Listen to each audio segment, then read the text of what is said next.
আল্লাহ তাআলা আমার উম্মতের অন্তরে যদি কোনো খারাপ কাজের বাসনা জাগে, আল্লাহ তাআলা এর জন্য তাকে কোনো পাকড়াও করবেন না। সুবহানাল্লাহ। আল্লাহ তাআলা পাকড়াও করবে কখন?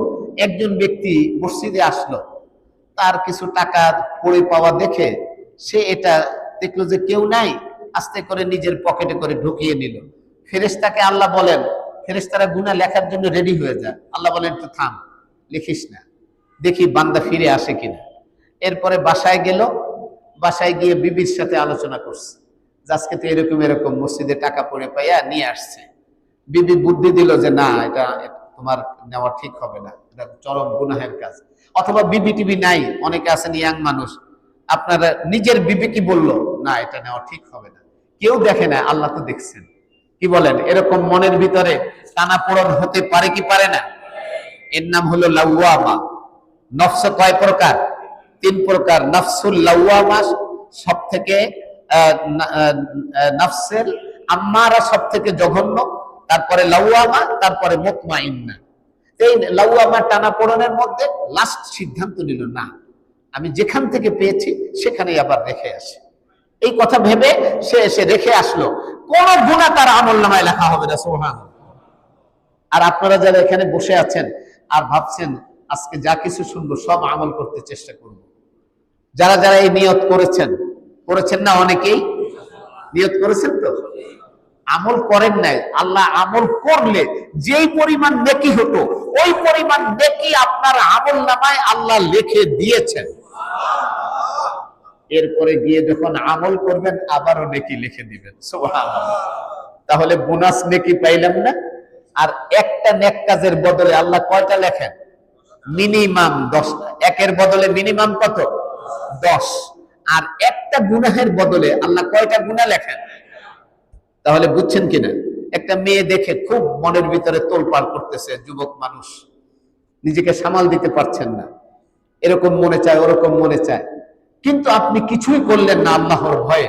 আপনার এই মনের এই চাওয়া চাওয়ার কারণে আপনার কোনো গুনাহ হবে না। আল্লাহু আকবার। তবে নজর একবার, সেকেন্ড টাইম নজর দিলে গুনাহ আছে না নাই? গুনাহ আছে, গুনাহ আছে। কিন্তু দেখার পরেও অনেক সময় উঠতি বয়সী ছেলে মেয়েদের মনের ভিতরে ওই জল্পনা কল্পনা অনেক সময় ধরে থাকে কি থাকে না? থাকে। কিন্তু যদি কোনো সে পরবর্তী কোনো পদক্ষেপে না আগায়, অবৈধ প্রক্রিয়ায়, কোনো গুনাহ এই কল্পনার জন্য তার হবে না। আল্লাহু আকবার। তাহলে আল্লাহ তাআলা আমাদের জন্য জান্নাতে যাওয়ার রাস্তাটা কি সহজ করলেন না কঠিন করলেন? জাহান্নামে যাওয়ার রাস্তাটা কি কঠিন না সহজ? আল্লাহ কঠিন করে দিয়েছে। কঠিন করছেন, হিসাব মেলে না। আরে বুঝেন না কেন? একটা নেক আমল করলে আল্লাহ মিনিমাম কত দিবেন? আর একটা গুনাহ করলে কয়টা দিবেন? তাহলে জাহান্নামের রাস্তাটা সহজ না জান্নাতের রাস্তাটা সহজ? সুবহানাল্লাহ বলেন, সুবহানাল্লাহ। আল্লাহ জান্নাতের রাস্তা সহজ করে দিয়েছে। অনেক গুনাহ করছেন, অনেক গুনাহ করছেন, এই 30 বছর হয়ে গেছে খালি গুনাহই করতেছেন, নামাজ পড়েন না, সন্ডামি পান্ডামি যা আছে সবকিছু করেন, আল্লাহ তাআলার কাছে খালেস দিলে তওবা করলেন, কিন্তু মানুষের কোনো হক নষ্ট করেন নাই, অন্যান্য নিজস্ব গুনাহ করছেন। একবার তওবা করলে আপনার জীবনের সব গুনাহ আল্লাহ মাফ করে দেবেন।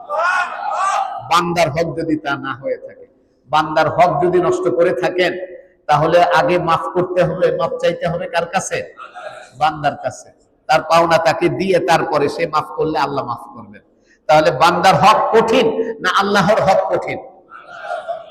আল্লাহর কাছ থেকে মাপ পাওয়া যায়, কিন্তু বান্দার কাছ থেকে মাপ পাওয়া অনেক কঠিন, অনেক কঠিন।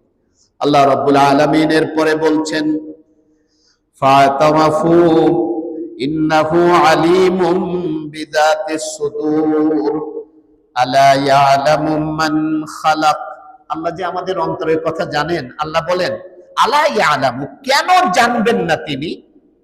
মান খালাক, যিনি সৃষ্টি করেছেন তিনি জানবেন না এটা কেন? এটা কি হতে পারে? অবশ্যই তিনি যেহেতু সৃষ্টি করেছেন, তিনি আমাদের বাহিরের কথাও জানেন, গোপন কথাও জানেন, যা আমরা মনের ভিতরে গোপন করি তাও জানেন, যা প্রকাশ করি তাও জানেন। সুবহানাল্লাহ। কথাটার ভঙ্গিমা কি দেখছেন? আলা ইয়ালামু মান খালাক, যিনি সৃষ্টি করলেন তিনি কেন জানবেন না? তার মানে তার জানাটাই কি স্বাভাবিক, জানাটাই স্বাভাবিক, মানানসই। তিনি না জানাটা তার জন্য বেমানান। আল্লাহ তাআলার জন্য জানাটা কি? এই মোবাইল যিনি বানিয়েছেন তার কাছে গিয়ে যদি বলি এই মোবাইলটা কেমনে বানাইছেন আপনি একটু বলেন তো, আর তার ব্যাপারে যদি আমরা ধারণা করি তিনি এটার ব্যাপারে জানেন না, এটা কি হতে পারে বলেন? কখনো হতে পারে? তিনি তো এটা তৈরি করলেন, তো তিনি জানবেন না তো জানবেন তাকে? আল্লাহ তাআলা আমাকে আপনাকে সবাইকে সৃষ্টি করেছেন, আল্লাহ জানবেন না আপনার অন্তরের কথা, তো জানবেন তাকে? সুবহানাল্লাহ, সুবহানাল্লাহ। আলা ইয়ালামু মান খালাক ওয়া হুয়াল লাতীফুল খাবীর। লাতীফ মানে সূক্ষ্মদর্শী, একেবারে বিন্দু বিন্দু কণা কণা এটম এটম পরিমাণও আপনার মনের কথা ভালো মন্দ সব কিছু আল্লাহ জানেন। আল্লাহু আকবার। আল্লাহর চোখকে ফাঁকি দেওয়ার কি নাই, কোনো সুযোগ নাই।